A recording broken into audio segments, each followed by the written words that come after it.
Daghan nato mahadlok kitang mamatay bisag kitang mga Kristiyanos.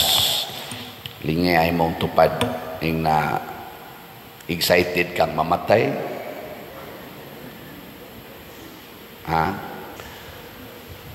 Hadlok kita. Mao na ang mga tinun-an nahadlok sad sila sa gisigig sulti ni Hesus pagpadong nila sa Jerusalem nga padong na siyang patyon. Gani si Pedro kaning atong gasuwat sa ikaduhang pagbasa, iya gyung gibunlot si Hesus ngadto sa daplin og iyang giingnan, hunong nagsulti ana Lord nga mamatay ka kay di ko gustong mahitabo na nimo. Nya giingnan siya ni Hesus, pahawa Satanas ang imong hunahuna sa tao dili sa Dios. Kining atong kahadlok sa kamatayon tungod ni kay wa ta makakita unsay mahitabo inig human natog kamatay. Ighuman natog kamatay na ay pagkabanhaw. Unsa may naong sa pagkabanhaw?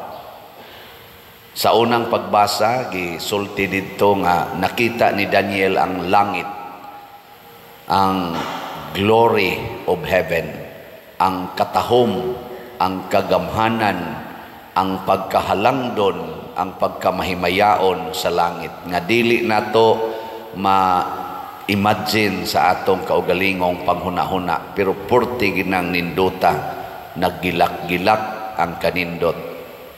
Kanang ato dinhi usahay mga Miss Universe mugilak man sana dito gani sa Paris sa opening sa ilang Olympic, tingali ini closing sa dana. Sige pa man rong Olympics dito. By the way, nakaduha na day atong medalya, no?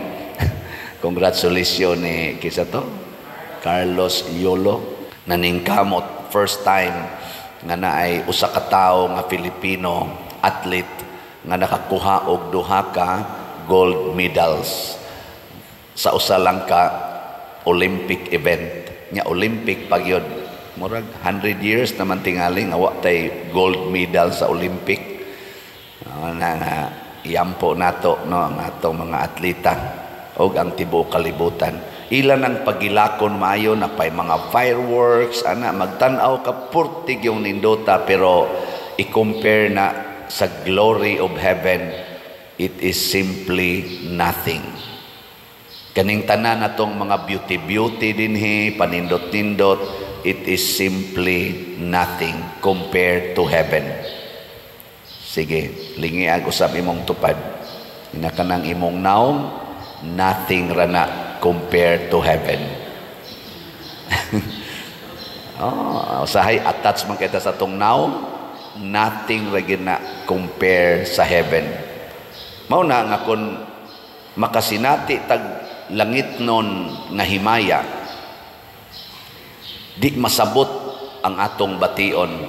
Gani si St. Thomas Aquinas, usa sa mga Dominican priests nga nahimo karong great theologian and philosopher, symbol sa Santo Tomas nga kaning educational kuha nila dito, kaning mandate, si St. Thomas Aquinas. Ang ila ganing award sa pinaka-bright na estudyante sa University of Santo Tomas, Manila, kay kuha mo siguro na Thomas Aquinas Award na tingali. Kanabang ikagi pinaka-top sa kuan mga bright dito. Iya ginang gisulti nga naka-experience siya beatific vision. Kanabang sa iyang pag-reflect, nakakita siya sa kanalang glimpse of the glory of heaven. Matud pa sa tradisyon, pag humanyag kakita ato, ang tanaw niya sa tanang butang sa kalibutan, mura na lag basura. Ang mga libro nga iyang gisuwat nga gidaig og maayo sa mga scholars niadtong panahon nga naka-feel pod siya og sense of pride tungod sa iyang yung expertise sa theology o sa philosophy nga giganahan kayo ang mga tao gitawag ng mga suma-suma ang iyang works, iyang gisunog sa kayo. May gani kay natabang sa iyang sekretary, naluwas. Nga naman, ingon siya, everything is just like straw compared to heaven. Basura ra gyud ta. Ana.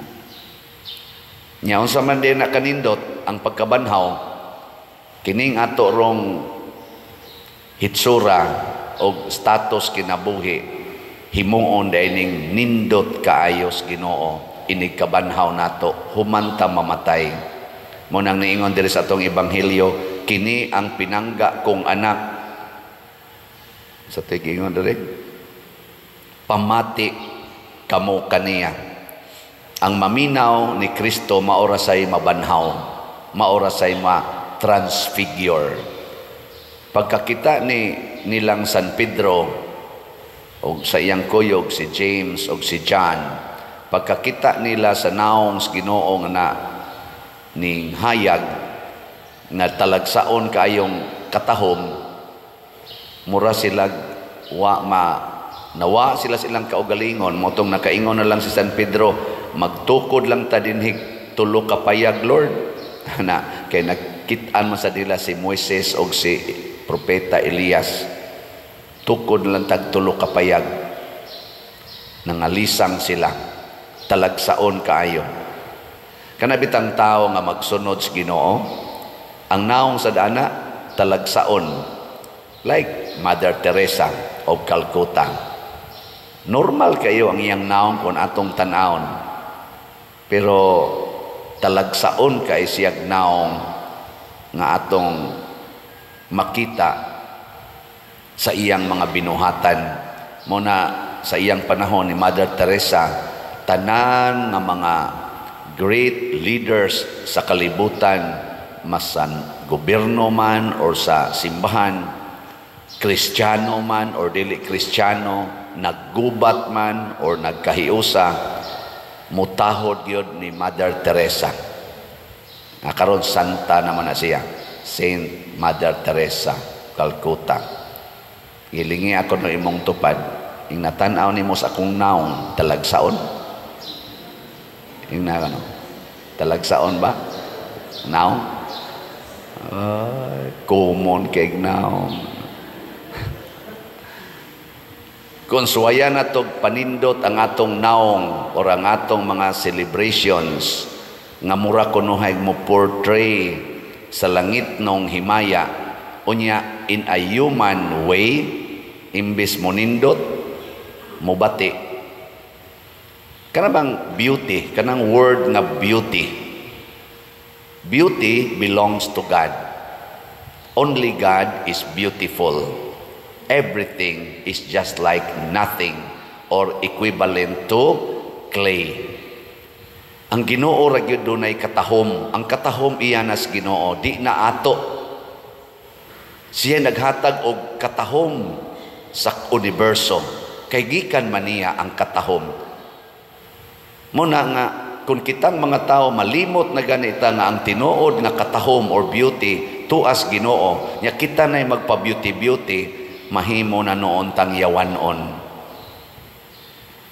Karon gubot ang Christian community, labi na dito sa Paris, to aron ditong Olympics, tungod kay sa opening ceremony, doon na sila gipang portray ng mga gods and goddesses. Kaya ang Paris is our old culture, superior culture sa kalibutan. Center man na siya sa culture and developments. Sikat yung kaya na, tugay na kayong panahon. Niya ilang gipang portray during the opening. Na-appeal og portray ang atong Christian nga mga symbols, no? Kanang mga glorious nga mga kuan ba? Og ang usa didto nga murag ilang gipakita ang kanang atong naandan nga portrayal sa Last Supper. Nga naa si Jesus tunga niya galibot iya mga apostles in a very modern way. Ana, ang nakaapan kay nakit-an man nga wa sila'y mga underwear ang niapil, og ilag yung gibuksan ang ilang mga attire og nangakita ang ilang mga genital organs og nagsayaw-sayaw in a very human way. Namakpak ang mga tao kay unique nga presentation, pero sa mga tao nga nagmahal niya ng portrayal sa Last Supper, which is this Holy Eucharist, murag na scandalize og maayo na ila tong gitawag og the mockery against Christianity, the insults against Jesus who laid down His life during the Last Supper, laid down His life for our salvation. Karon gibugal-bugalan na lang sa pipila nato ka mga igsoon nga na-consume nakuan na kay ba na addict na kaayo ni ining gitawag nato og human artistic way of portraying beauty. Ngunang iampo nato kay murag ambot lang og intentional ba to or nakuan lang, napupariha lang. Wa man sa sila gisulti dito nga this is the modern Last Supper, pero sa portrayal manggod nila sa cultural nila ditong mga aspeto na apil ang atong Christianity kay center baya sa nang pares sa Christianity. Diha biya nagsugod ang atong mga great leaders, mga great saints, great preachers. Diha biya gid sila.